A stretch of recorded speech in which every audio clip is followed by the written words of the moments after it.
All right, everybody. I have one of my favorite peeps, Mike Zenker, Pastor Mike Zenker. Don't call me names, just Mike. Mike, who happens to be a pastor. That's true. And is a Zenker as well. And is a Mike. Yes. Anyway, we are back. We're going to talk about love. Yay. Mm.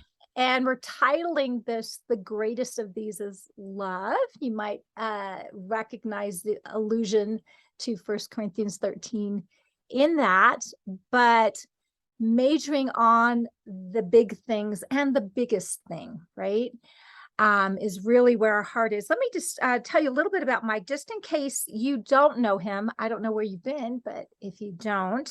So Mike has been a pastor since 1990. Wow. And you have hung in there. I'm still here. Fellowship Community Church. And that says something. A Canadian from Waterloo, Canada. And I'm going to skip down a little bit because you've got a really long bio. Blah, blah, blah. Blah, blah, blah. But it's good blah, blah. It's very good blah, blah, because you've got a lot in there. Anyway, check out Mike and his Growing in Grace podcast. He airs on Facebook. He's on, well, you tell us where we just on YouTube and Facebook. Those are the primary places. Yeah, like there has to be a more hope-filled perspective. And that's my goal on all the topics and doctrines and categories that we argue about in the religious church. I want to unlearn the system of religion and just grow in grace.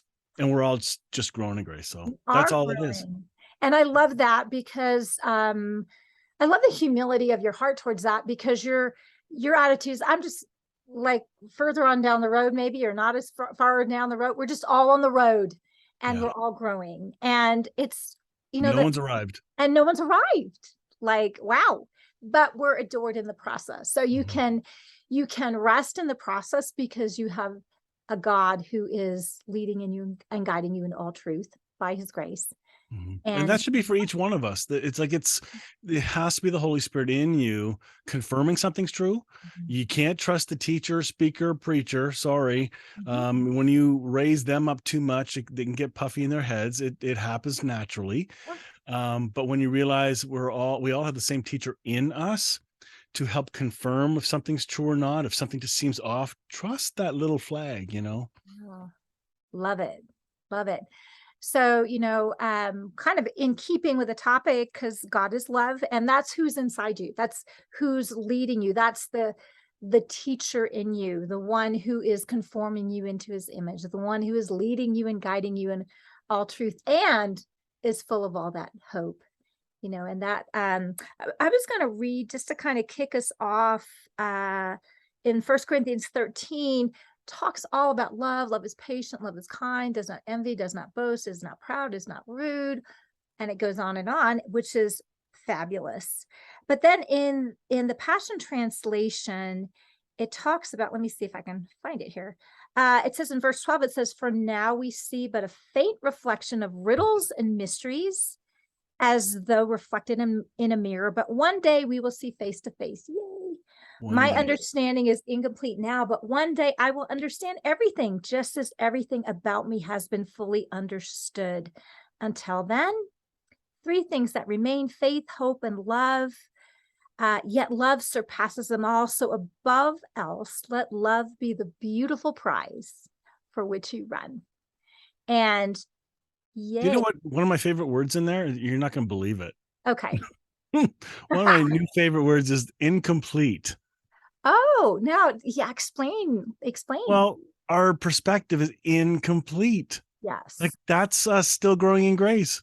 Like, okay, in the church world, we have been groomed and taught to be right, to be more right than others, to argue. When we debate, we're debating our cubby holes and our definitions of what this word means. And then we jump on somebody in an unloving way. But we all have only an incomplete perspective. Yeah. Because once we meet others who are exposed to the revelation of who God is from Africa, from Russia, from China, their lenses are different than ours. We have but an incomplete perspective, and we need each other to having more complete, which will never get complete until we cross over. That word incomplete's critical. That's the humbling word. Oh, it's so perfect. And that it's okay Yes. that we are incomplete. I honestly, I personally feel like if we had complete knowledge, God would be a puny God. And it would be really disappointing. Yeah. Like, I got it all figured out. It's kind of like Alexander the Great. I've conquered everything there is to conquer. And now I'm depressed. But God is huge. And he's all, and I love the fact, because Jesus prayed that we would be one as he and the Father are one. And part of our oneness is this gleaning from not only everyone in the church, but people outside the church. There's truth outside the church. Now, Jesus is the way, the truth, the life, all that. Okay, we get that. But people are tracking with who God is, even if they're not maybe officially a Christian, the way we would define it. And there's truth to be gleaned there. And so having a humble attitude, we can see God working through everyone. Well, that means the becoming that we may be one. Mm-hmm. If you read it one way, it could imply I'm not, therefore I need to be. Mm-hmm. Or what if it means, hey, you are all one. Now wake up to that. Like when you realize you're one with God and each other, then you'll actually have authentic love for one another, not until. Otherwise, it's us versus them. Yeah. Wow. Yeah, you can't really love the other. No. Right. Right. If I'm othering you, number one, I'm judging you, and what I judge, I'm not loving. And so, and the commandment is to love as he loves, right? And so, ouch. Right. So if I'm othering, I'm not loving. And so he kind of nabs us, right? It kind of, in a good way. We need to be nabbed, because in the church, historically, we've been really good at othering. In our countries, we're really good at othering, and it really sucks. It's not loving. It's not the Christ way. Yeah. Yeah, I love that. And I love that you brought out, it's an awakening to a oneness that's already present. Because if we're all in Christ, we're all one. Well, yeah, that's where the reconciliation is being declared. Like we keep saying, we have to. The religious world that I've been groomed in tells me the gospel is you are separated and sinful. If you say this prayer, then you can get forgiven and become one, right? Or Christ will come in you. So there's that separation, dualistic thinking. But the reconciliation that we hear about in Scripture, it says declaring we are already reconciled, past tense. Wait a minute, that's the gospel. Wait a minute. This is we don't have to put on guilt. We just declare good news without conditions. Isn't that beautiful? It's different. It sounds an awful lot like love, which is just a little, yeah. A little bit. And I mean, and that's beautiful. And that way we can see everyone as in Christ, as reflecting Christ, as reflecting the person of love, and glean from them. Do you know what that takes, though? That takes humility and teachability. And that means introspection, finding out where we have chosen to believe something that has been incomplete and recognize it's incomplete. So now we realize there's more to learn on this. Then we begin to see the light in other people, the love in other people. And if we can't see the love of God in other people, sometimes like Paul Gray did, he spoke about the light being in others. My path was the word light. So whatever path it is for whoever, for you, for me, this word love is big. It's foundational for all we teach and do. If it doesn't look like love, it ain't Jesus. That's it. You go. Well, God is love. Jesus is love, right? So absolutely. And it's not, it's who he is, but also everything comes from the motive of that and flows from that. And so not just what we do, but the way we do it and the motive behind what we're doing. And so, love in some ways can be brutal, because the standard of love is perfection, to love as he loves. So, which means that we're dependent upon the person of love to be able to do that, because apart from him, we can do nothing. As you remain in me and me in you, you'll marriage fruit. Apart from me, you can do no dang thing. And so this dependency that we have to fulfill this is huge. But in the meantime, we realize that we're seeing incompletely but we're also complete in him. We're enough. It's already been completed and we're working it out. And so we can rest at the same time we're being stretched.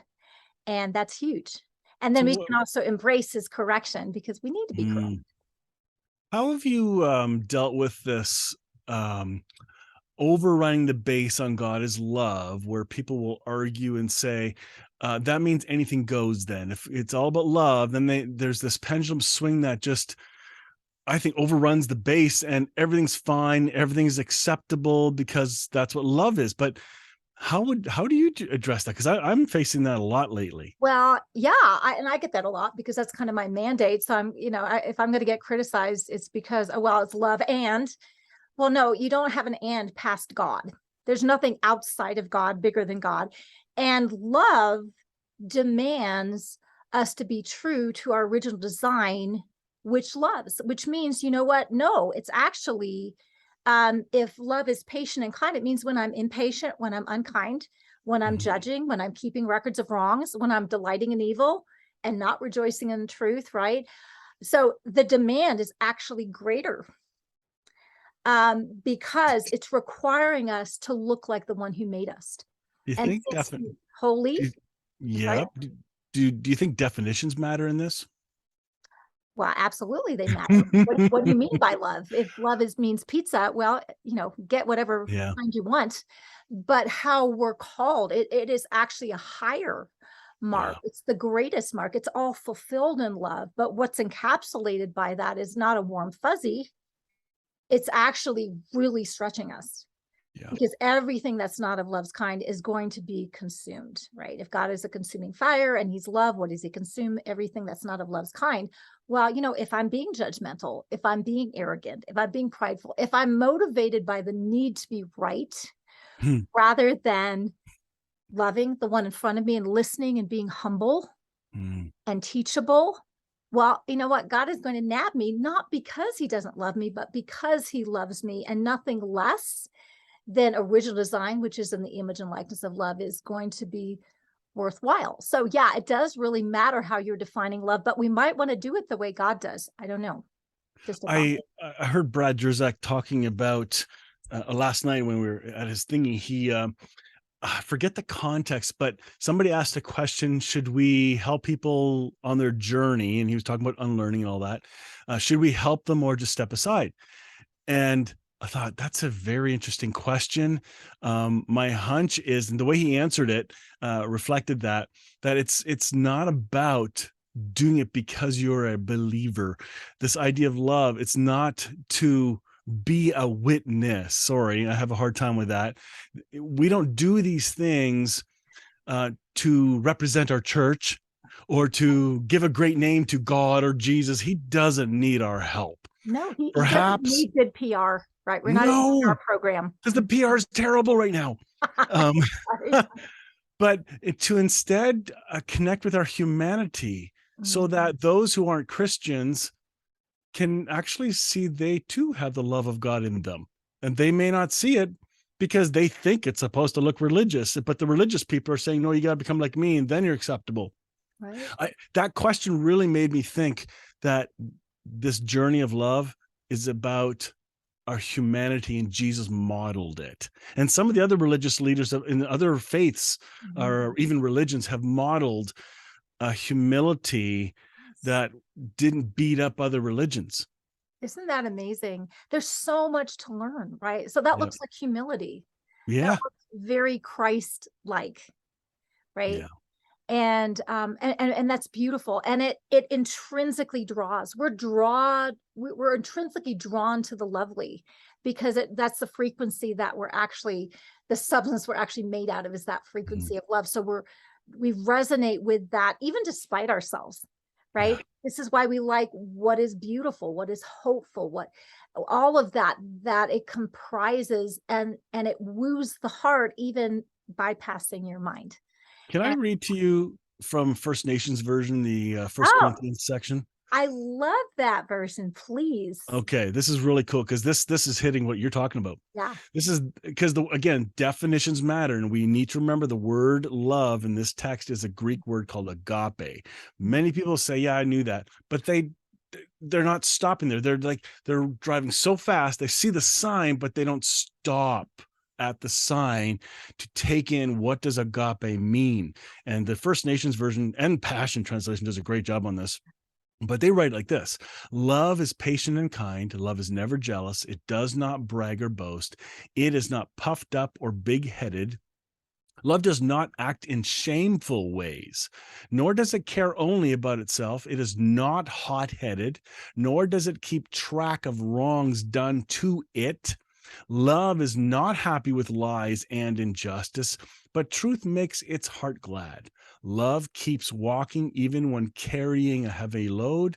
Love keeps trusting, never loses hope, and stands firm in hard times. I love this last line: the road of love has no end. Oh, wow. It's just a different phrasing, just a slight twist that we've not heard before. Yes, and I remember reading that. I can't remember. It was actually because of you that I picked up that version. Yeah, I it's love good. it, and Yeah. it's so fresh. Yeah. And it kind of hits us in a way that knocks us out of kind of, yeah, I've been there, done that, bought the t-shirt, I can quote it, right? I've taught on that. I have my 5-part sermon on it. Yep. It's beautiful and it's fresh and it's life-giving. Yeah. From the people that traditionally have been marginalized, right, by us European types. So right? is it possible then the people that have a hard time with God as love, and they like, yeah, I've heard this a million times. Is it possible they're having a hard time with this because the Jesus they have been sold is not the true Jesus, but it's the white Jesus, that's been taught by the evangelicals, so to speak, or a culture they've made Jesus into their image and never really walked or met the real Jesus who cares for justice and the poor, who cares for, I have forgiven you, quit groveling, like, Right. it's there's so many variations on this that the confused person, I somehow have them in my mind today. But uh, what do we do in helping them see God is truly love, and that this really is the foundational answer in all we do, teach, say, and do? Absolutely. Well, I love that. And I think God is shaking us. Mhm. If we're being conformed in the image of love, it's like, wow, what's not of love's kind of, and it just Mhm. takes everything on a personal level, on a like the church at large, the evangelical church, but the whole church at large. And then ultimately humanity, right? Because God is in love with his creation. He's in love with all his kids. And so it all has to, this is part of his whole sweeping redemptive work. And so where we gloss over it, well, my feeling is I'll quit preaching about it, whatever, when we get it. Yeah. So I don't think Yeah. I'm getting out of a job anytime soon. No, no. Yeah, This until we job know that we security, I are don't know. one, until we know we are one with one another. If Yes. there's someone you can't stand because their faith is different than yours, you're not one yet. You have much to unlearn. It is incomplete. There's more to grow in. Mhm. Yeah. Oh, Yeah. And I love one of the things that the Lord has continues to challenge me with, and I love it. So the people that make me feel uncomfortable, right? Or whatever, he's having me linger and challenging me to see them with fresh eyes, because they're in, but yeah. they're loved and they have something of incredible value. So if I sit down and I you can see it. Mhm. But sometimes we're so big at dismissing people, and they don't have the right, God forbid, politics, or they don't have the right, whatever. Mhm. And we dismiss, Yep. or we stick them in a box, right? And so when we label something, we negate them, right? And You so mean kick him out of our box and separate them into their own? right. Mhm. It's like this even the political right and the political left. It's easy to hate one especially, and yet both extremes have the same problem. each are fighting for power when Jesus came to tear down that power. Exactly. And it only came down by love. That means slowing down, no agenda. The disciples, for Pete's sake, they thought Jesus was going to take out the Roman leaders. And so they didn't get it until after the death. They ran. I'll never leave you. All this rah, rah. Oh my goodness. And they modeled our humanity beautifully. Right. So until we see the risen Christ and sense, we shouldn't get mad at those that are not seemingly seeing him. We need to be patient with them, because sounds like love. It sounds like love, and it's not about correcting them. Oh, but the Bible says we got to be ready to give an answer. No, you just be quiet. It's nothing to do with that. I think that one of the most powerful things we can do to be loving is to be quiet sometimes. No, I think you're right. It's very hard for us talky types. Yes, I know. With all the answers. Takes one to know one. Yeah, no, it's true. And if we're talking, we're not listening. And then we also need to listen to understand rather than to talk to be understood. Seek to understand, seek to be understood. Mm-hmm, mm-hmm, mm-hmm. But that requires that we do listen. And that without agenda. Yeah.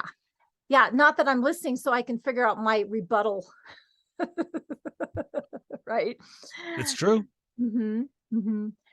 But I'm listening to really grapple with, wow. And that all causes us to grow. This is how we can serve one another and help to bring us into greater, just how we can grow, right? Because there's perspectives that I don't have, that I need. And I'm not going to get them through maybe the usual suspects. Or the same book. Like, right? There are so many books out there. Like, I know you're an author, but there are books that have been purported to people, say, this is how you're supposed to live and act and do, follow the book and you're fine. It's like the safety net, without having to think, just follow the steps. But the book does not cover every single circumstance at all. And so we need to see people's faces. We need to listen to different stories, be exposed to people we're not comfortable with, and hear the stories, which means slowing down. It's hard to do. Yeah, it's hard to do when you've got so much to do. And of course, relationship will never be a formula. No. Whether it's with God or with one another. And God's not going to let us off the frying pan or whatever in order to make it easy, so I don't have to actually relate to you. Mm-hmm. And I don't have to be to listen to someone. You open yourself up to be able to hear something that you may not like, may make you feel uncomfortable, you may disagree with, or you may whatever.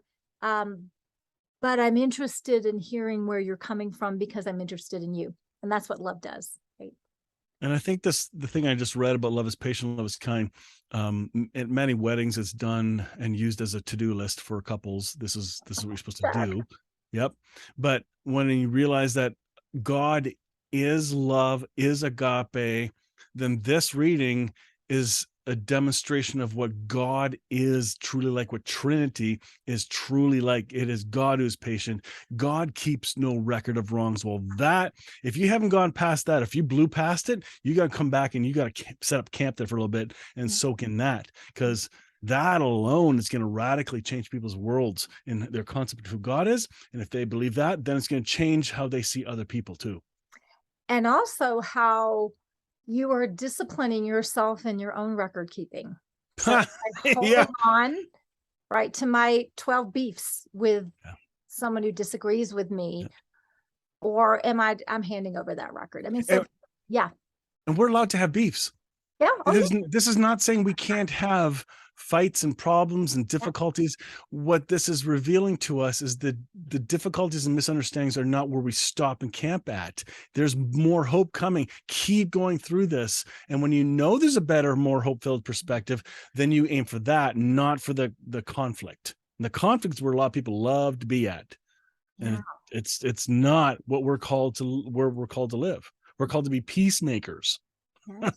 Sons and daughters of God. Blessed are the peacemakers. Yeah. Yeah. Yeah. I just read that for a Remembrance Day service. Nice. Same. Good timing. Good I timing. know. And that's really true, because if I'm dwelling on all my issues, it's not like, offenses will come. It's a thing. It is really a Yeah. thing. And it's valid. How you feel is valid. But holding on to your record against other people, and I think we do that sometimes because we think we're protecting ourselves, right? Number one, we feel right. We feel self-righteous. And number two, we kind of protect. So I have to remind myself of all these different things. So I don't have to forgive you. I don't have to let you in, and I can hold it against you, and I can be your judge. And, that's not what you judge. You don't love. I And know somebody's going to immediately say, but I have this person in my mind. There's no way I'll ever do that. And I would say immediately, then don't try. That's not for you to deal with right now.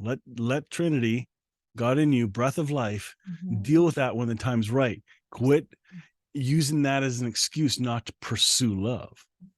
Very good. Yeah, I mean, God has got his way to walk you out of all the places that we're not hitting the mark, right? Yeah. He is the one that is leading and guiding you. He's the one that's conforming you to his image. And he knows, sometimes we have this list of things that, okay, this needs to go, I need this, and we're aware of where we fall short, right? And our like top 5, and God is like, yeah, I'm not in that. I'm over here. He knows the next thing to do. And so we just need to be led with whatever Holy Spirit is leading us to do. He's actually smarter than we are. And so he might know. And a lot of times when you pursue the one thing that you think may be the outlier, and you're like partnering with God and yielding to God and letting him work in you in that, it takes care of the other stuff. It's really interesting how that works. I just know that you can rest and you can follow God as he's conforming you into his image and purifying you, all that kind of stuff, and revealing the beauty of who you intrinsically are, the loveliness of who you intrinsically are. And you can trust in that, and you can rest in that process even while you're stretching. So your word rest, Yes. I think that's key, because we work from rest. We live from a place of rest. And if we can't rest, then we're going to strive in our self-effort to gain understanding, to be right, all these things. And we wear out because we're not resting. Exactly. And that's hard because we're so wired to work, and work is not bad, but it's the self-effort of trying to build something that maybe Jesus never meant for us to build. And that's okay.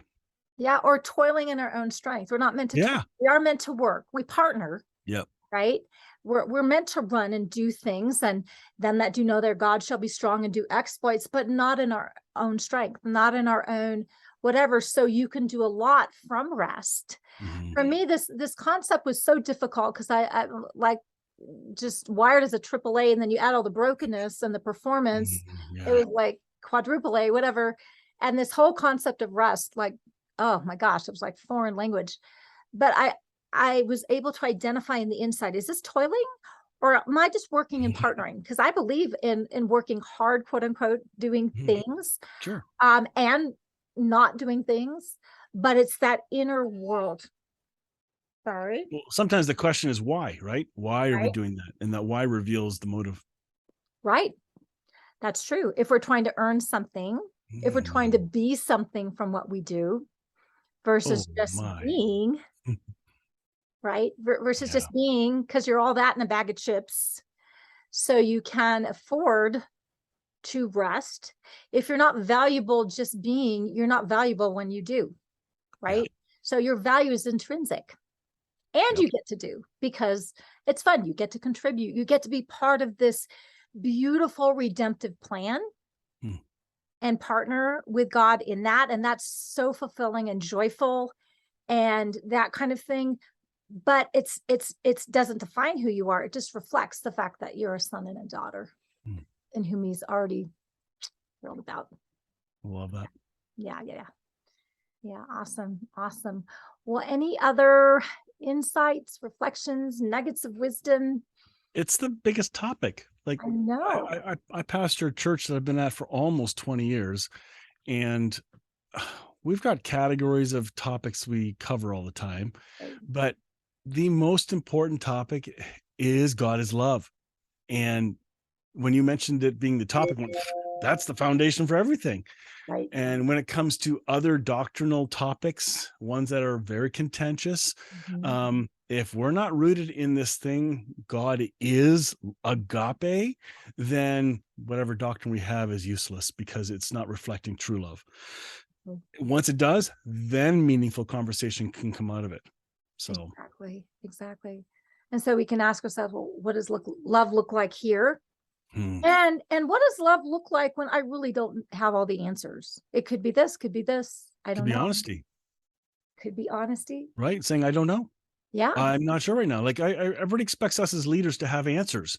It's like, I don't have an answer for a lot of stuff. I'm wrestling through a number of topics right now. Yeah. I don't have a solid answer, but I'll share where I'm at, depending on what the topic is and to who I'm speaking. Mhm. But I do know Jesus is solid in me and I am in Christ. This whole idea of identity in Christ is wonderful. But it's not about just who I am in Christ. That's the ego navel gazing as a pablum child, which is important. Yeah. But then who is Christ in me? Now your adoration grows. Now it's like, whoa, Jesus is amazing. Oh, that gets better. Then you have who am I with the Father, Son, and Spirit as one? Yeah. What's our union look like? And that's where real love flows from.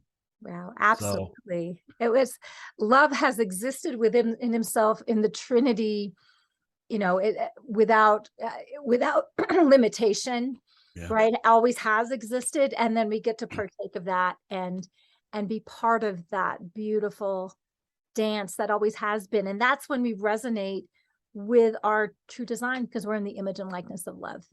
And we've Yeah. created to love and be loved. And that's where we find our greatest fulfillment, whatever that looks like, and whatever we do. And Mhm. that's what bears eternal fruit, right? Love Right. it. Yeah. Not to be fruit cakes, but just bear fruit. Yes, absolutely. No fruit cakes. No fruit cakes. We're Christmas is coming. yeah, I know. The door stops. Bring out the fruitcake door stops. Truly. Yeah, but we get to bear that. It's beautiful. I love. And when you think about it, how humble and beautiful is this God who is love that invites humanity that's incredibly confused into partaking of who he is and reflecting who he is in their flavor and with one Aga- another. Agape absorbs confusion. Mm, it does. Yeah, it does.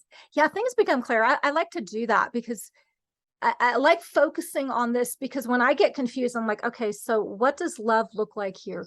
And then Mm, just really grapple with it. yeah. And sometimes it's not totally clear. Like, oh my gosh, my I thought I had this all worked out. I thought I had it all figured out. Well, like God likes to shake it up. It's bigger than you know. Catherine's like, yeah, it is. I know, like bring it down to a practical level. I had a family come to my church for a time, and then another family came to the church. And when that family showed up, the other family said, I am not coming if they're coming. And so they left. And it's like, that is not agape. No. That's judgment and fear. And it's like, wow, it really forced me to really dig down and say, is the message we have about the love of God, not just for these topics, but it's because people ask me about certain topics. I said, well, hang on, that topic is important, but until you get God's love, your topic is it's a mystery. Like you just don't understand it yet. It's incomplete. That's why that word incomplete still triggers me and is a beautiful word because it does not have an arrival to it, and keeps us humble. And I think it's beautiful. There's something beautiful and wondrous about mystery. As I said before, if we could figure God out, he would cease to be wondrous and mystical, but we're able to engage with that. And then, well, what does that look like? And it brings you back to the state of humility. But when you think about it, children are humble. They Hmm. just assume they don't have it figured out, but then they're able to wonder, they're able to enjoy. So the magic of Christmas or the magic of whatever, the scene realm of nature, the beauty of it, we're able to enjoy these expressions of our lives more, because there's a wonder, and we can engage with that mystery without having to figure it out. Fear says I have to figure it out. I have to define it. Love says I can rest and enjoy. Well, I discover, and there's an excitement in the discovery of what we don't know. And that's beautiful. That's beautiful. That is something we're invited into. And it's a beautiful thing that if you're rooted and grounded in love, you don't have to have all the answers. You can just be a little child. You can be childlike and inheriting and enjoying the kingdom of God, because you're just a child, and that's what happens with kids. And you can enjoy it. And that's part of the joy and the fun. And this is so much more like desirable, alluring to people who are looking like, oh, so what is this Christian thing that you're doing? Like, is this the Christian thing that maybe I grew up with that I didn't like? No, this is different. Or there's something about you. Well, I'm not trying to be the PR representative, check all the boxes, no, it's just an engagement with this person who is mystical. He is spirit. He is love. He fills up all the space, right? And so there's something that comes off of you that people are drawn to. And it's not a religious tone that attracts them. Oh God, no. That is repulsive to many people, unless you're kind of under it, in which you think you have to be that. So we get to detox from all that mess. But yeah, it's attractive, and it transcends culture, it transcends socioeconomics, it transcends countries, it transcends politics, it just transcends everything. And wow, it's huge. It just embraces the cosmos, embraces everyone in the cosmos. Love it. Fabulous. Yeah. Love it. Love it. Love it. Yay. Yay. So what you got coming up? Anything that you want to share that people need to be alerted for, to look out for? Well, I'm hoping to have an event in January, sometime end of January, early February, dealing with topics like this, where we're looking for a more hope-filled perspective. I know the term deconstruction is pretty big, but I want to take a look at some of the categories and hear from different teachers and leaders and people who aren't teachers and leaders on how they navigate through it in a healthy way, showing the ditches on both sides of the road, and that there is a way to navigate this without losing Jesus in this. And it's okay to even lose Jesus. Oh no, what do you mean? And what I mean by that is, some people may be so put off by Christianity because of all the trauma that they just can't use the word Jesus or God. They have to find something else. Right. And I think Jesus is still in that. I think there's still the love, agape, is holding them together, whether they know it or not. And they may never change their terminology until the other side. And I'm okay with that. Yeah. Instead of getting, oh no, they're going to hell. No, we need to relax a lot more, of forcing people to conform to our definitions and phraseology. I'm being stretched like you wouldn't believe. And I think we need to be stretched much more, which means more engagement with other people from different backgrounds. I love that. I love that. Yeah.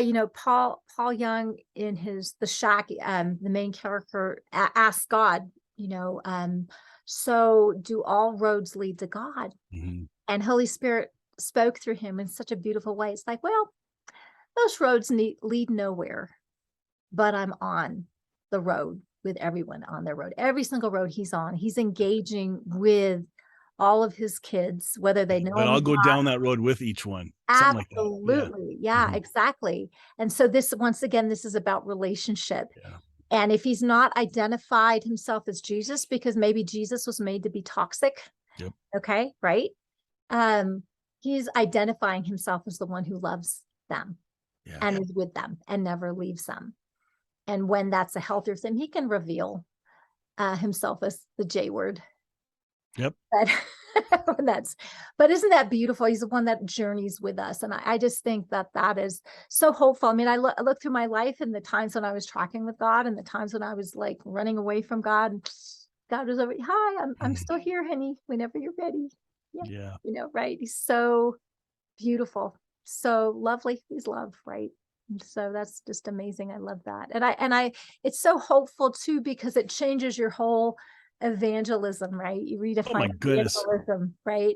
Yep. Right. You get to love the one in front of you, and that draws. And it's amazing what God is able to do inside to lead them I into have a hunch that what we've called evangelism honestly is a horribly mistranslation of what the intent of the scriptures are. I don't think evangelism, according to what we have today, is at all a thing anymore. I think being love and loving, that's it. He didn't call us to make converts. He called us to make disciples. And any mentor models. Disciples is the one who is taught, right? Who's taught and raised up, right? And loved in that process, because you bring up and you raise up and you teach because you love. It brings life to people. But you can only see that once you step away from the system. Yes. Yeah. But boy, it's beautiful, which brings us back to your looking forward to what you got going on whenever that comes out, January, early February, whatever. Come find us. Yeah, you'll be part of it. It's gonna be a good one. Yeah.